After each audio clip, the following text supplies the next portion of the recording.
Hi guys, मैं हूं doctor Gauri Gupta. आज हमारे साथ है doctor Srishti Sinha ma'am. She is a gynaecologist. She has worked as an SR in AIIMS Patna. Currently, she is working as a consultant at Mediversal Matri. Ma'am has been actively participating in the cervical cancer awareness and HPV awareness campaign by the central government. तो आज हम ma'am के मुंह से ही सुनेंगे HPV vaccine के बारे में और क्यों जरूरी है और क्यों लेना चाहिए। Thank you ma'am for your time. Welcome Thank you too. so much, Dr. Gauri, for participating, making me join in your this conversation. Thank thank you you so much ma'am. for that. Thank you ma'am, thank you. So let's start. So first thing Uh, is, what is HPV and why is this vaccine necessary? Okay, तो first हम लोग जानते हैं कि cervical cancer जो होता है, यानी यूट्रस का जो माउथ होता है, सर्विक्स, उस पे होने वाले कैंसर को हम लोग सर्वाइकल कैंसर कहते हैं। और वो cervical cancer basically HPV virus यानी ह्यूमन पैपिलोमा वायरस के थ्रू वो इन्फेक्शन होता है और वो आगे जाकर चेंज हो जाते हैं, जो कि सर्वाइकल कैंसर में सर्वाइकल कैंसर हो जाता है। तो एचपीवी वायरस के मल्टीपल स्ट्रेन्स होते हैं। मोस्टली 16 और 18 कॉमन टाइप है, जो कि 70% ऑफ सर्वाइकल कैंसर कॉज करता है।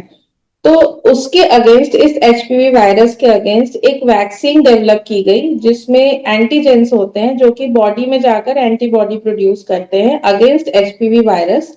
तो ये एचपीवी वैक्सीन होती है जो कि इफेक्टिव होती है for fighting against cervical cancer. Even जो सर्वाइकल प्री कैंसरस लीजन्स होते हैं, जेनाइटल वॉर्ड्स होते हैं, उसके अगेंस्ट ये वैक्सीन काम करती है।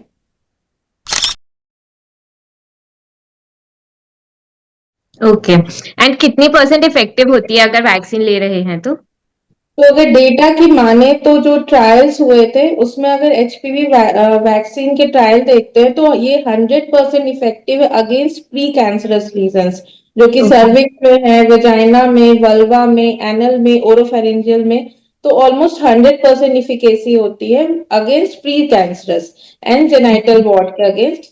बट कैंसर, सर्वाइकल कैंसर के अगेंस्ट ये 80 to 90%। और अगर सेक्सुअली इन ये नहीं है, एक्टिव नहीं है फीमेल, और उसके पहले वैक्सीन लेते हैं, तो ऑलमोस्ट ट्रायल में 98% प्रोटेक्शन ये प्रोवाइड किया है इसने okay, against virus. That is huge. तो अभी प्रेजेंटली कौन कौन सी टाइप्स की वैक्सीन अवेलेबल हैं अगेंस्ट एचपीवी? तो अगर डब्ल्यूएचओ की देखते हैं तो we have 6 licensed vaccine, but India की ओके। अगर देखते हैं तो we have 4 vaccine available.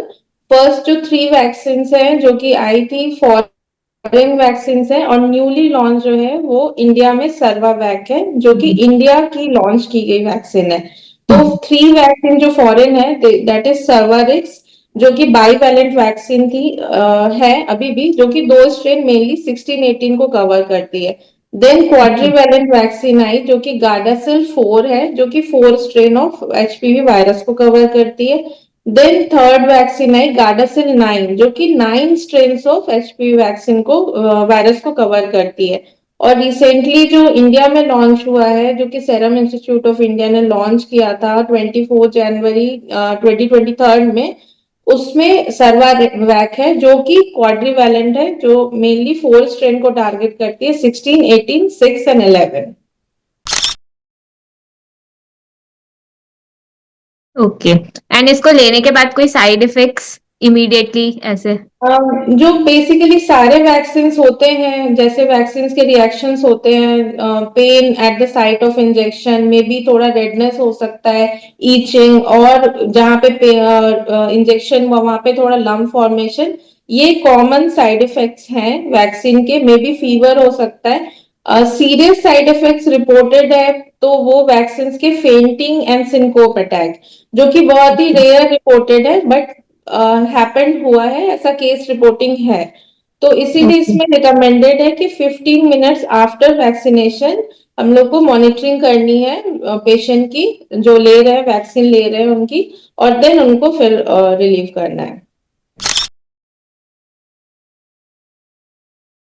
Okay. And ma'am किस एज ग्रुप पे ये दिया जाता है एंड कितने डोजेस होते हैं? तो अगर सारी वैक्सीन का थोड़ा सा डिफरेंट है, प्रोटोकॉल्स डिफरेंट है, बट अगर इंडियन वैक्सीन जैसे हम लोग सर्वावैक के बारे में जानते हैं, सिर्फ 9 4 है जो कि हम लोग मेनली क्वाड्रिवेलेंट जो देते हैं मोस्टली। जी। तो उसमें अगर देखते हैं तो 9 to 26 ईयर रिकमेंड करती है WHO। But okay. अगर इंडियन गाइडलाइंस में हम जाते हैं तो 9 to 45 ईयर्स तक ये वैक्सीन ले सकते हैं। इवन अगर सेक्सुअली एक्टिव हैं तो भी ये इफिकेसी थोड़ा 70% कम हो जाता है, मतलब 90% नहीं होगा, 70% होगा, but they can take 9 to 45 years. तो नाइन ओके। टू 14 ईयर्स के लिए गवर्नमेंट अब इम्यूनाइजेशन शेड्यूल में भी उसको इनकॉर्पोरेट करेगी। तो 9 to 14 ईयर क्योंकि वो सेक्सुअली एक्टिव नहीं रहते तो उनको 2 डोजेस लगते हैं, यानी ओके। आज लगा 0 पे एंड देन 6 मंथ पे लगता है। ओके। एंड अगर 14 ईयर्स के बाद 15 to 26 ईयर में देखते हैं तो 3 डोजेस लगता है, जो कि 0 आज लगा, 2 मंथ उसके बाद एंड देन 6 मंथ पे। तो ये थ्री ओके। हो जाता है। तो 9 to 26 ईयर्स को तो लेना ही है, जो गवर्नमेंट इम्यूनाइजेशन में डालेगी या जो फ्री वैक्सीनेशन कर रही है वो 9 to 26 में कर रही है। लेकिन टिल 45 ईयर्स ऑफ एज तक हम लोग ये वैक्सीन ले सकते हैं और ये प्रोटेक्शन प्रोवाइड करती है। Okay ma'am. एंड कहाँ पे ये गवर्नमेंट और प्राइवेट हॉस्पिटल्स में कैसे अवेलेबल है, मतलब कैसे हम कॉस्ट?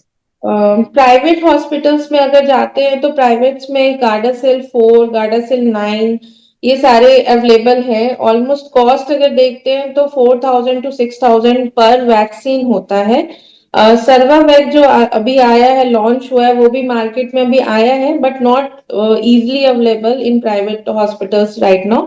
तो ओके। उसमें वैक्सीन का कॉस्ट क्योंकि इंडियन है इसलिए कम कम कंपेरेटिवली थोड़ा कम हो गया है, तो कम। 2000 के अराउंड उसका वैक्सीन का कॉस्ट पड़ता है। गवर्नमेंट में देखते हैं तो जैसे मैं पटना में रहती हूँ, बिहार में रहती हूँ, तो न्यूली अभी बिहार एक ऐसा स्टेट है जिसने लॉन्च किया है 1 अक्टूबर से फ्री वैक्सीनेशन कैंपेन, जो कि 9 to 14 ईयर्स ऑफ फीमेल्स को दे रहे हैं ओके। इंस्टीट्यूट, गवर्नमेंट इंस्टीट्यूट्स में। तो लाइक IGIMS है, फिर मुजफ्फरपुर में भी है, जिसमें अलग अलग जगह पे पार्टिकुलर डे एक होता है जिस दिन वो लोग मास वैक्सीनेशन कर रहे हैं। तो ये ओके। अवेलेबल है, तो आप IGIMS है, PMCH है, यहाँ जाके पता कर सकते हैं कि कुछ एक पार्टिकुलर डे है या डेट रहता है एंड उस पे फ्री वैक्सीनेशन हो रही है। इसी में मैं ऐड कर दूं कि बाकी स्टेट गवर्नमेंट्स भी चालू कर रही है सर्वावैक की कैंपेन, और अभी कुछ लिमिटेड स्टेट्स में अवेलेबल है, बट धीरे धीरे सारी स्टेट्स में हो जाएगी अवेलेबल। ओके। एंड कोई और पर्टिकुलर कॉन्ट्रा इंडिकेशन है कि किसी बीमारी के पेशेंट्स को नहीं लेनी चाहिए ये वैक्सीन, ऐसा कुछ? अगर कोई हाइपर सेंसिटिविटी है या वैक्सीनेशन से उनका कोई ऐसा हिस्ट्री है जो एनाफाइलेक्टिक रिएक्शन का कोई हिस्ट्री है, तो फिर उस केस में HPV वैक्सीन अवॉइड कर सकते हैं। बट मैं एक ओके। बात और ऐड करना चाहूंगी कि अगर HPV वैक्सीन लेते हैं इवन बिफोर सेक्सुअली एक्टिव नहीं हुए हैं, 9 to 14 ईयर्स में लिया है, इसका मतलब ये नहीं है कि हम पैप्समेयर स्क्रीनिंग नहीं कराएंगे।